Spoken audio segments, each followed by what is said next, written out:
Écoute-moi bien. Ne ferme pas cette vidéo, parce que ce que tu vas entendre maintenant pourrait être la réponse qu'Allah attendait pour changer ta situation financière.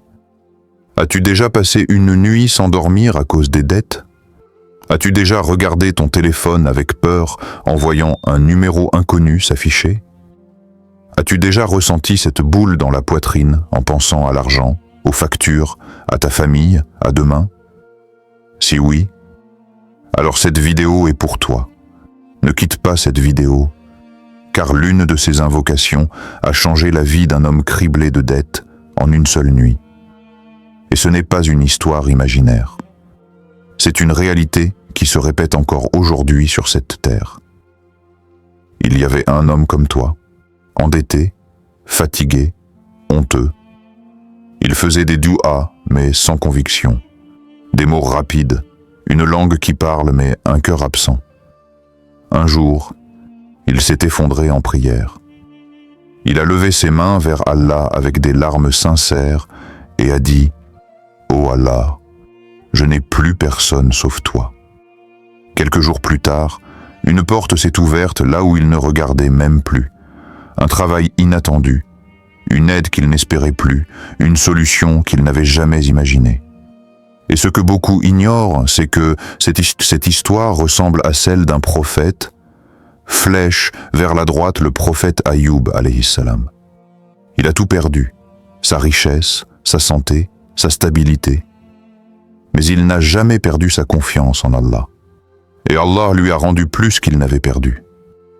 Aujourd'hui, je vais te partager 4 duas puissantes, pas des paroles magiques, mais des invocations qui ont traversé les siècles, des paroles qui ouvrent des portes invisibles, des paroles qui transforment la peur en espoir. Ne regarde pas cette vidéo comme une simple vidéo. Regarde-la comme un rendez-vous avec ton destin. Peut-être que ton problème d'argent n'est pas une punition, mais une invitation d'Allah à revenir vers lui avec un cœur sincère. Avant de continuer, écris dans les commentaires « Allah est mon pourvoyeur » si tu crois que ta situation peut changer. Et reste avec moi jusqu'à la fin. Car la dernière invocation est celle qui apporte la tranquillité du cœur avant même la richesse. Bismillah, commençons. Avant de commencer cette vidéo, n'oubliez pas de liker cette vidéo, car cela nous donne beaucoup de force pour continuer à partager du contenu bénéfique. Et je vous invite à vous abonner à notre chaîne et d'activer la cloche de notification pour rester informé de nos prochaines publications sur la foi islamique. Partagez-la avec vos proches et laissez un commentaire pour me dire ce que vous en pensez. Merci et bonne vidéo. La réalité des dettes aujourd'hui. Aujourd'hui, les dettes ne sont plus seulement des chiffres. Elles sont devenues des poids dans le cœur. Un stress constant. Une peur silencieuse, des nuits sans sommeil où l'on regarde le plafond en se demandant « Comment vais-je faire demain ?» Beaucoup de personnes vivent avec une honte cachée. Ils sourient devant les autres, mais à l'intérieur, ils sont brisés. Des familles se divisent à cause de l'argent, des couples se disputent, des parents pleurent en secret parce qu'ils ne peuvent plus offrir le nécessaire à leurs enfants. Il y avait une mère seule, ici sur terre, comme des milliers d'autres aujourd'hui. Chaque soir, elle regardait ses enfants dormir le ventre vide. Elle n'avait plus rien dans sa cuisine, plus d'espoir dans ses poches, mais elle avait encore une chose, son Seigneur. Une nuit, elle s'est prosternée longuement et a dit avec un cœur sincère « Ô Allah, tu es celui qui nourrit les oiseaux dans le ciel. N'oublie pas mes enfants. » Quelques jours plus tard, une aide est arrivée d'un endroit inattendu. Une personne qu'elle ne connaissait pas lui a proposé un travail, puis une autre lui a offert de la nourriture. Et peu à peu, ses portes se sont ouvertes. Ce n'était pas un hasard. C'était une promesse d'Allah qui se réalisait, comme Allah le dit dans le Coran. Et quiconque place sa confiance en Allah, il lui suffit. Surat At-Talaq. Ce verset n'est pas seulement à réciter, il est à vivre.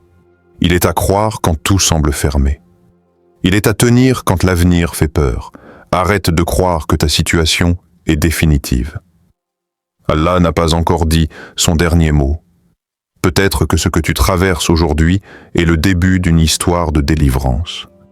Peut-être que ta pauvreté est une porte vers une richesse que tu ne vois pas encore.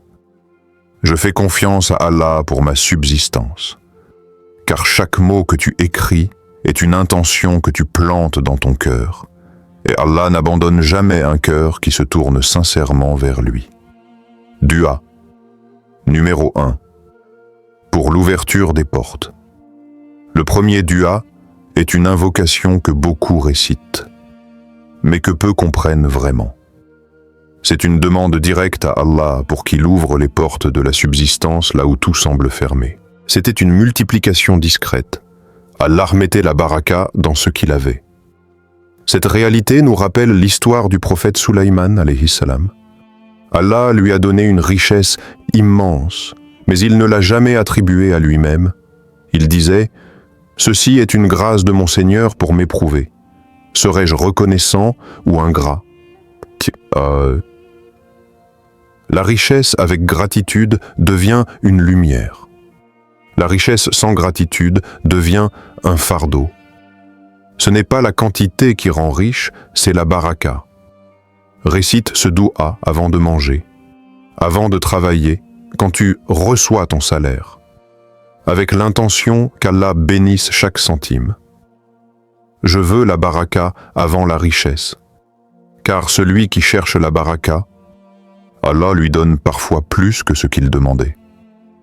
Dua numéro 4. Pour la tranquillité du cœur. Beaucoup de personnes pensent que l'argent apporte automatiquement le bonheur, mais la réalité est différente. L'argent sans la paix du cœur devient une source d'angoisse. Des gens riches ne dorment pas. Ils ont peur de perdre. Ils ont peur de demain. Ils ont peur malgré leur compte rempli. La vraie richesse commence dans le cœur. Quand le cœur est apaisé, même peu suffit. Quand le cœur est agité, rien n'est jamais assez. Le prophète, que la paix et le salut d'Allah soient sur lui, nous a appris à demander la sérénité avant toute chose. Car un cœur tranquille attire la confiance en Allah, le tawakkul, et le tawakkul attire la subsistance. Le dua est le suivant. Allahumma inni as'aluka nafsan mutma'inna wa qalban saliman wa rizqan tayyiban. Oh Allah, je te demande une âme apaisée, un cœur sain et une subsistance pure. Ce dua ne cherche pas seulement l'argent. Il cherche un cœur stable, un esprit rassuré, une vie équilibrée. Il y avait un homme riche, mais profondément anxieux. Il possédait des biens, des maisons, des affaires, mais chaque nuit, son cœur tremblait. Il avait peur de perdre. Il avait peur de mourir sans sens. Un jour, il est revenu vers Allah. Il a recommencé la prière. Il a multiplié les invocations. Il a confié ses soucis à son Seigneur. Peu à peu, quelque chose a changé. Ses problèmes n'ont pas disparu d'un coup, mais son cœur s'est apaisé. Et avec cette paix, ses décisions sont devenues meilleures, ses relations plus saines et sa richesse plus stable. Comme Allah le dit dans le Coran, c'est par le rappel d'Allah que les cœurs s'apaisent.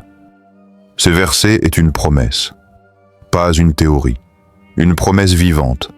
Si ton cœur est en paix, ta richesse viendra sans te détruire. Récite que dua après chaque prière. Quand l'angoisse monte, quand la peur de l'avenir te serre la poitrine, dis-le lentement, avec confiance, avec abandon à Allah. Ya Allah, apaise mon cœur, car peut-être que la plus grande richesse qu'Allah veut t'offrir aujourd'hui, ce n'est pas encore l'argent, mais la paix intérieure qui te guidera vers lui. Combinaison de 4 duas plus mode d'emploi. Maintenant que tu connais ces 4 duas puissantes, une question reste. Comment les utiliser ensemble pour qu'ils deviennent une vraie force dans ta vie? Ces invocations ne sont pas à réciter au hasard. Elles doivent devenir une routine spirituelle, un rendez-vous quotidien avec Allah. Quand les réciter, le matin après la prière du Fajr, le soir avant de dormir, après chaque prière obligatoire si tu peux, dans la dernière partie de la nuit, avant Fajr. Car c'est un moment où les portes du ciel sont ouvertes. Combien de fois? Récite chaque dua au moins 3 fois. Si tu peux, fais-le 7 fois avec concentration. La répétition nourrit la certitude. Avec quelle intention? Ne récite pas ces duas seulement pour l'argent. Récite-les pour te libérer des dettes, purifier ta subsistance, attirer la baraka, apaiser ton cœur, renforcer ton tawakkul, confiance en Allah. La constance. Même si tu ne vois rien changer la première semaine, continue. Même si ton cœur doute, persévère. Car Allah travaille parfois dans le silence avant de montrer son œuvre. Ces douas ne sont pas magiques. Ils fonctionnent avec foi, patience et action. Cela veut dire, tu invoques Allah, mais tu fais aussi des efforts, tu cherches des solutions. Tu travailles honnêtement, tu évites le haram, tu gardes l'espoir. Les duas sont comme des graines. Si tu les plantes chaque jour, Allah fera pousser ce qu'il veut. Au moment parfait. Ne dis pas « Je commencerai demain ». Commence aujourd'hui. Commence même si ton cœur est fatigué. Commence même si tu ne sais pas comment. Je commence aujourd'hui. Car chaque commencement sincère est déjà une victoire. Et peut-être que ce jour où tu écris ces mots sera le jour où Allah a décidé de changer ton destin. Conclusion puissante, plus dua finale. Rappelle-toi une chose essentielle. Allah est le pourvoyeur, pas ton salaire, pas ton patron, pas ton compte bancaire. Les dettes ne sont pas éternelles. Les difficultés ne sont pas définitives. Et aucune invocation sincère ne se perd auprès d'Allah. Histoire coranique profonde. Revenons à une vérité plus profonde encore. Youssouf, paix sur lui, n'avait aucun signe extérieur annonçant qu'il deviendrait ministre. Il n'avait ni richesse, ni statut, ni protection. Il avait un puits, une trahison, une prison. Et pourtant, c'est dans l'obscurité du puits que son élévation a commencé. C'est dans la solitude de la prison que son don d'interprétation s'est manifesté. C'est dans l'épreuve que sa patience a été polie comme de l'or. Le palais n'était pas un hasard. C'était l'accomplissement d'une promesse divine invisible aux yeux des hommes. Et que dire du prophète Muhammad, que la paix et le salut soient sur lui? Orphelin, très jeune, sans père, sans mère, berger dans le désert, rejeté par son propre peuple. Extérieurement, rien ne laissait penser qu'il deviendrait le guide de l'humanité. Mais Allah préparait quelque chose d'immense. Chaque épreuve façonnait son caractère. Chaque difficulté renforçait sa mission. Chaque rejet le rapprochait d'une victoire plus grande. Ce n'est pas le signe extérieur qui fait la richesse, c'est la promesse d'Allah.